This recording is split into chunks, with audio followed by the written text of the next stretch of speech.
Well, it's a bit of a disaster, really. I mean, what can you say besides it's just it's unbelievable. We were led to believe that things would be okay. Obviously, financially, club was struggling, and they'd have to make a few cuts here and there. But I never thought that the club would be out of business. That's the least thing I would have expected enough from today. With the history of Cork clubs going out of business as well, Joe, you never thought City would have gone down that road. Well, I mean, I suppose from last year, it's opened our eyes even more at the possibility it could happen. But I suppose really under Tom and what he was saying to us and the meetings that we had, generally they were positive enough, and we knew the club weren't, on financially great ground, but we didn't think they'd be closed down, especially after the sale of the two players and the bit of money that I suppose they could generate. So we didn't think that the revenue or whoever closed down would do so fast, I was just speaking to Greg and Danny there. They said that they had no indication in the past week that anything was going to go right, that the club wasn't going to fold today.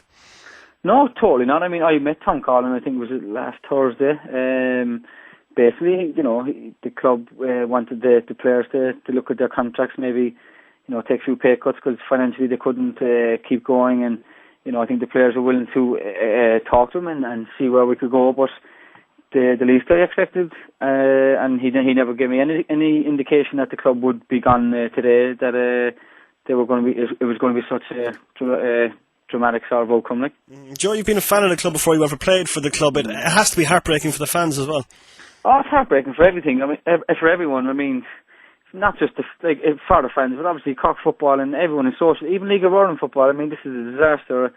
I think it's going to have such a knock-on effect all over the country, but especially our own fans. I mean, over the last, I suppose, 6-7 years, the club has turned around from being part-time to full-time and really kind of looked like it was blossoming into a good club and going forward. But now it's taken a major step back and it's gone basically. So it has to start from scratch again if anyone can, start it from scratch again. Now you've heard as much as I have. You've only heard just the basic amount.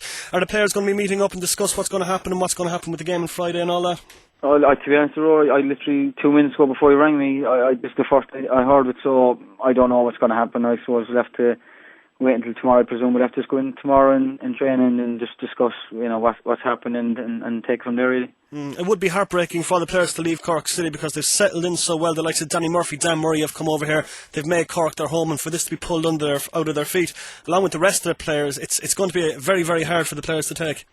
Oh, extremely hard. I mean, you have to remember too, this is people's livelihoods. The way you look at it, I know the club is gone, but you have 30, 40 people in the club that just lost a job. So, I suppose what can you do? I know we'll see tomorrow. If you're honest, I'm in total shock. I don't really know what to say to her, but